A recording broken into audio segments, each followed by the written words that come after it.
जब से कान्हा का जन्म हुआ है ना, मैं तब से देख रही हूँ, तब से हम पे कोई भी संकट आती है ना, तो अचानक से कोई अपरिचित हमारी सहायता करने आ जाते हैं और जाते समय कान्हा की आज्ञा लेके जाते हैं और कभी कभी तो इसे प्रभु बोल के जाते हैं। बाबा संभालो। यशोदा, इस जानकी को चढ़ो है और विचित्र विचार तुम्हारे मन में है।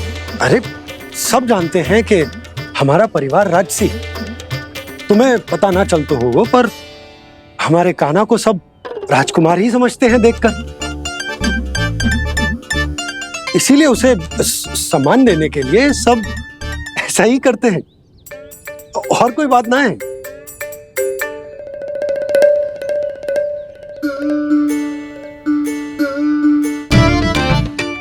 अब जे मेरे लल्ला को ऐसे क्यों घूर रहे हैं? बुरी दृष्टि लगाएंगे क्या? वैद्यराज जी, आपके सहायक तो गए, अब आप यहाँ क्यों? वो क्या है ना, मैं अपने रोगी का निरीक्षण करके पूरी तरह से संतुष्ट होकर ही जाता हूँ।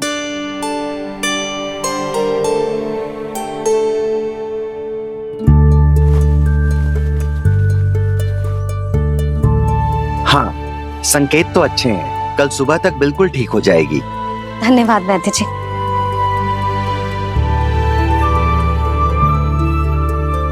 बस तो फिर हम कल पकड़ पकड़ाई खेलेंगे जानकी।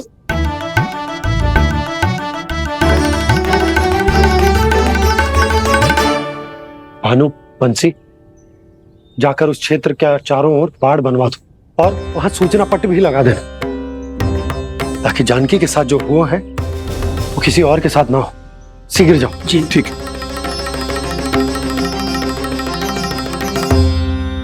बाड़ और सूचना पट लगवाने से समस्या का समाधान नहीं होगा बाबा। निर्दोष पशु सूचना पट देखकर भी कुछ समझ नहीं पाएंगे।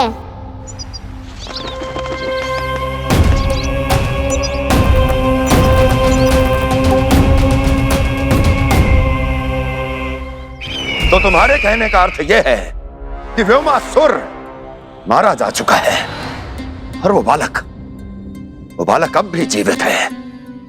हाँ महाराज, मैंने गोप बालकों को कहते सुना था कि कृष्ण ने छलिया को मोक्ष दे दिया है, पर वृंदावन सुरक्षित नहीं है महाराज। वो एक बहुत बड़ी समस्या से जूझ रहे हैं। कैसी समस्या? गांव के निकट क्षेत्र में किसी विषैले सर्प का निवास है। उसके विष का प्रभाव इतना भयानक है महाराज, जैसे विष ना हो, स्वयं हलाहल हो। मेरी कोई भी औषधि रोगी का उपचार नहीं कर पा रही थी। निकट के क्षेत्र में कहां है वो सर्प? गोप मानते हैं कि वो सर्प गांव के निकट यमुना नदी के जल में रहता है। मुझे तो लगता है महाराज, ये कालिया नाग की कथा कोई किंवदंती या लोक श्रुति नहीं, एक सच्चाई है, एक विषैली सच्चाई।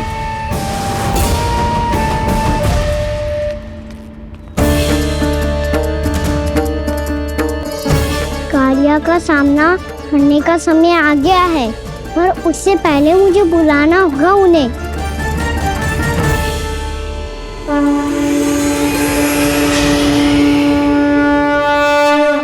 संसार के दारुण भय का नाश करने वाले, सभी कष्टों का हरण करने वाले, विश्व का समस्त ऐश्वर्य प्रदान करने वाले, कमल जैसे लोचन, मुख और चरणों वाले आजानुभुज श्री राम को मैं बार बार नमस्कार करता हूँ।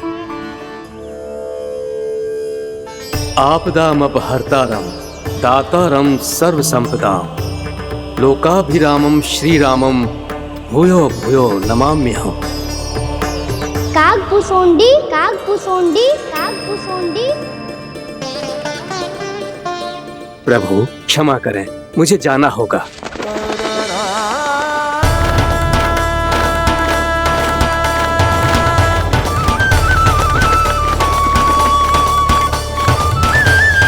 प्रणाम प्रभु। अनेक बार मैं आपके दर्शनों के लिए आया प्रभु। कभी नंद भवन के झरोखों से आपके दर्शन करके चला जाता था, तो कभी दूर किसी वृक्ष की आड़ से आपको निहार लिया करता था। आज आपने स्वयं मुझे बुलाकर धन्य कर दिया प्रभु।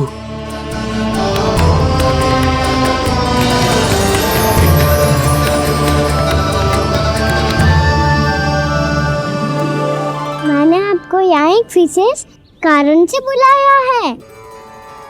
आपके श्राप से इस कालिया नाग को मुक्त करने का समय आ गया है। ये तो बहुत ही उत्तम समाचार है प्रभु। इतने वर्ष बीत गए, मुझे आज भी स्मरण है वो दिन जब मैंने उन्हें श्राप दिया था। अपने क्रोध पर नियंत्रण खोकर बहुत बड़ी भूल कर दी थी मैंने प्रभु। बीती हुई घटनाओं पर दुखी होके कोई लाभ नहीं है। हमें भविष्य की ओर देखना होगा।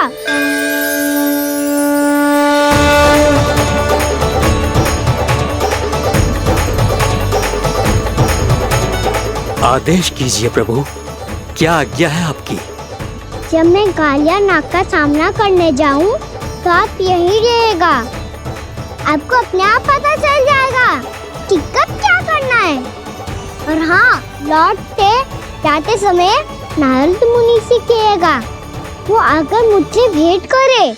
अवश्य प्रभु, प्रणाम। क्या इसने सच्ची में देवर्षि नारद को बुलाया है? नारायण नारायण, आपको संदेश भेजने की आवश्यकता नहीं थी। आप स्मरण करते और मैं चला आता। तुम्हारा कल्याण हो नारद।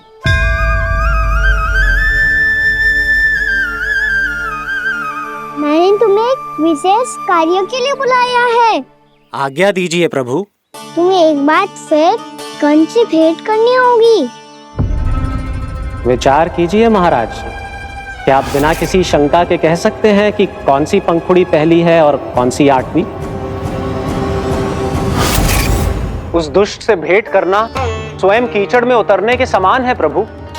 कमल पुष्प प्राप्त करना हो तो कीचड़ में उतरना पड़ता है नारद। आपका आदेश तो मैं स्वप्न में भी नहीं टाल सकता प्रभु। कंस कालिया नाग के बारे में जान गया है, पर वो उसका सामना करने का साहस नहीं कर पाएगा। मैं आतुर हूँ प्राप्ति, मूर्ख नहीं। मेरी बुद्धि फिर नहीं गई है। मैं स्वयं उस कालिया जैसे महाविषैले सर्प के सामने खड़ा हो जाऊं और अपने ही काल को आमंत्रित कर लूं। तो फिर अपने लाभ के लिए उसका प्रयोग करने का कोई और उपाय सोचिए स्वामी। कुछ ऐसा कीजिए कि यमुना नदी का पूरा जल विषैला हो जाए और वृंदावन वासी उसका उपयोग करे, और आपका काल कहलाने वाला वो बालक स्वयं काल के गाल में चला जाए।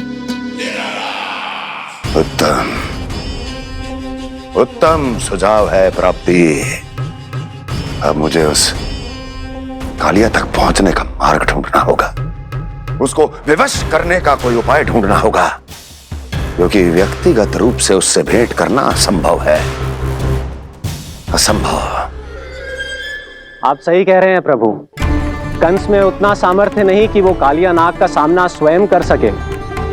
वैसे तो कालिया गरुड़ देव का भी सम्मान नहीं करता, तो फिर वो कंस का सम्मान क्यों करेगा भला? नहीं करेगा, पर कंस तुम्हारा सम्मान अवश्य करेगा नारद। तुम्हारी बातें भी सुनेगा और मानेगा भी। ये मेरी योजना का बहुत ही महत्वपूर्ण भाग है। तुम कंस के पास जाओ और कहो कि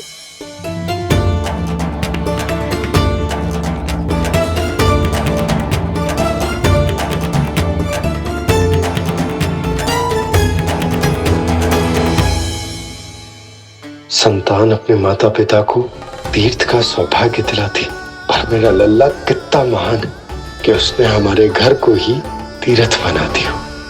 ऐसा तीर्थ जहां मेरी आंखों के सामने भक्त और भगवान का मिलन हो रहा है। जो आज्ञा प्रभु।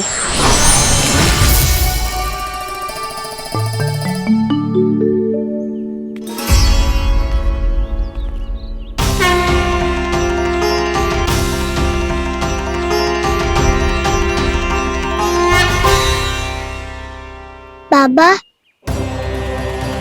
कान्हा, ये सब क्या चल रहा है? पहले काक भुसुंडी जी और फिर जे नारद जी। क्या योजना बना रहे हो तुम? कान्हा, बताना लल्ला, क्या सोच रहे तू? कान्हा देख, अगर तुझे अपने बाबा को ना बताना हो ना, अपने भक्त को बता दे। क्या सोच रहे हो लल्ला? क्या करने वाले हो आप?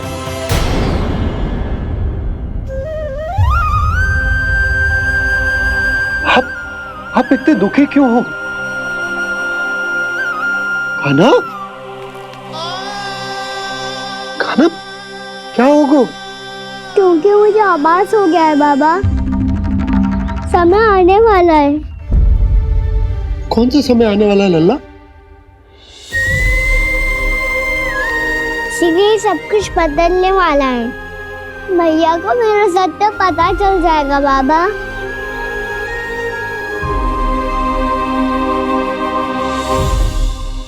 पर लल्ला, इसका काक भुसुंडी और कालिया नाग से क्या संबंध है? ऐसा क्या हुआ था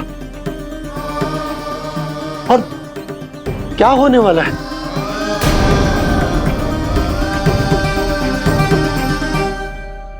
जो होने वाला है बाबा, उसका संबंध उससे है जो सैकड़ों वर्ष पहले हुआ था। महर्षि भृगु के एक वंशज थे वेदशिरा मुनि, जो विंध्याचल की पहाड़ियों में साधना कर रहे थे। तभी वहाँ अश्वशिरा नाम के एक दूसरे मुनि आमंत्रण के बिना ही आ गए। कितना सुंदर और शांतिपूर्ण आश्रम है। यहाँ प्रभु की साधना करने में बहुत आनंद आएगा। शीघ्र ही अश्वशिरा मुनि उपस्थिति के कारण होने वाले व्यवधान से बाध्य होकर वेदशिरा मुनि ने अपनी आंखें खोली। कौन हो तुम और यहाँ क्या कर रहे हो? आपके आश्रम में बहुत शांति है मुनिवर। साधना करने के लिए बहुत ही उत्तम स्थान है ये। मैं चाहता हूँ कि मैं भी यहाँ। आप यहाँ साधना करना चाहते हैं, लेकिन इतना भी नहीं जानते कि किसी के आश्रम में प्रवेश करने से पहले उसकी आज्ञा लेनी चाहिए। आप ये भी नहीं जानते कि यदि कोई यज्ञ कर रहा हो तो बिना अनुमति के वहाँ प्रवेश करने से उसकी यज्ञ साधना भंग हो सकती है। आप क्या साधना करेंगे मुनि? आप तो साधना के योग्य ही नहीं हैं। इतना अपमान! एक मुनि के मुख से इतने कड़वे शब्द शोभा नहीं देते। मैं तुम्हें श्राप देता हूँ, जितनी विषैली तुम्हारी जिह्वा है उतने ही विषैले सर्प बन जाओ तुम। और ऐसा सर्प जो सांस भी ले तो निकट का वातावरण दूषित हो जाए। तुम्हारे इस दुस्साहस के लिए मैं तुम्हें श्राप देता हूँ कि तुम अभी इसी क्षण कौवा बन जाओ, और ऐसा कौवा जो कांव कांव करके अनर्गल प्रलाप करता रहे।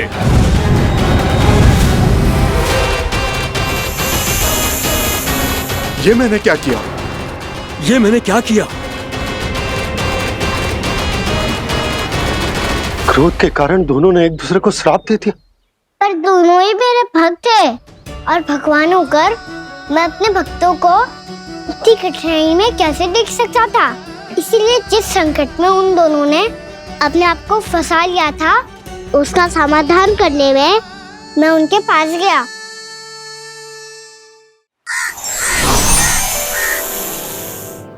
देखिए ना प्रभु, ये क्या हो गया हमसे? हमारी रक्षा कीजिए प्रभु, मार्ग दिखाइए हमें। क्रोध पर नियंत्रण ना होने के कारण आप दोनों ने एक दूसरे को बहुत ही भीषण संकट में डाल दिया है। आप दोनों ही तपस्वी, तप के बल से दिए गए आपके श्राप को लौटाना भी संभव नहीं है। प्रभु, कोई तो उपाय होगा, हम आपके शरण में हैं प्रभु। अपराध तो हमसे हुआ है प्रभु, पर अब आपसे ही आशा है। कुछ ऐसा कीजिए भक्त वत्सल, जिससे हम दोनों के श्राप का प्रभाव कुछ कम हो जाए। आप दोनों ही मेरे भक्त हैं, इसलिए आपकी पीड़ा का निवारण करने का एक उपाय है मेरे पास।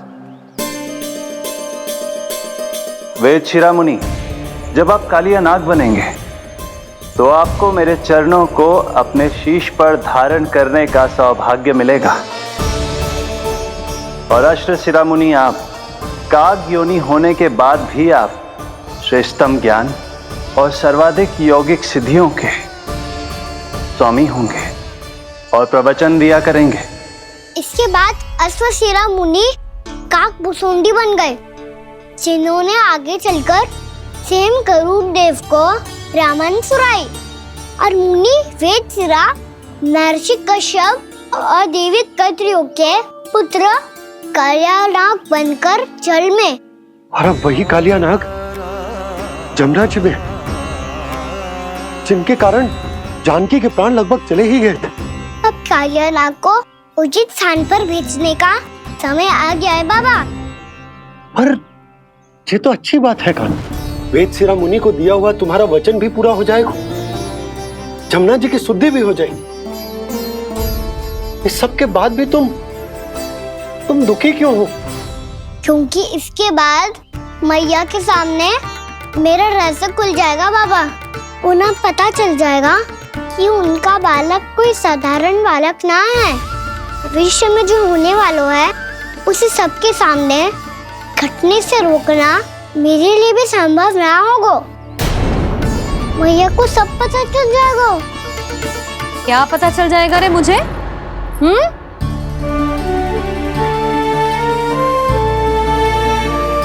यही कि सबसे अधिक प्रेम मैं आपसे ही करता हूँ।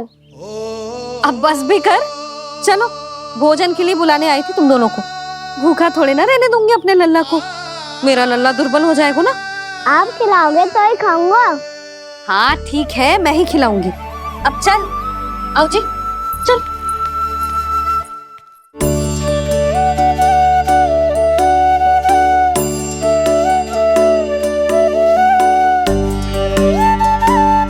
मैया खेलो ना मेरे साथ। मैया सुनो ना, मेरी बात ना मानोगी? अभी बहुत कार्य पड़े लल्ला, देख जानकी को औषधि भी देने जानो है ना। औषधि मैं दे दूंगा, फिर तो खेलोगी ना आप मेरे साथ? पिछले कुछ दिनों से अपनी मैया का अधिक से अधिक प्रेम पाने का प्रयास करो है कान्हा। इसका तो एक ही अर्थ हो सकता कि कछु बहुत बड़ो होने वालो है। कान्हा रुक जा लल्ला। कान्हा क्यों तंग कर रहे हो? मैया को पहन लेना। कान्हा, कान्हा, ये क्या करो तूने?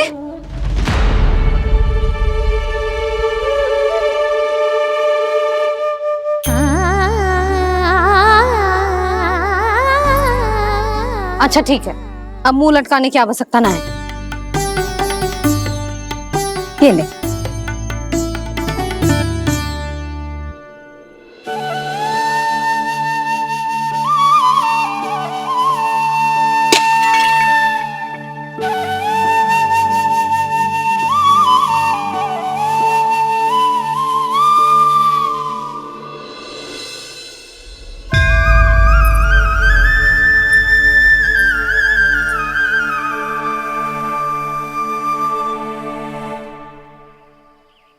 तंग करे मैया को खिजाए, खेले रूठे मनाए,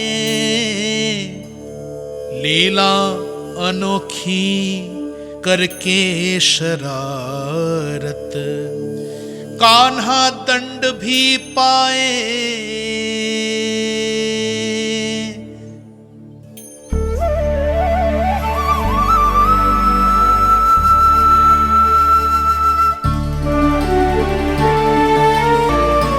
रूठना मनाना, खेलना खिलाना, पहले शरारत करके क्रोध दिलाना और फिर क्षमा मांग लेना, ये सब जानबूझकर कर रहे है कान्हा। जैसे जीवन भर के लिए अपनी मैया की ममता को अपने हृदय में समेट कर रखना चाहते हो। कैसे कैसे करूं उस कालिया से मित्रता, कैसे करूं उसका उपयोग?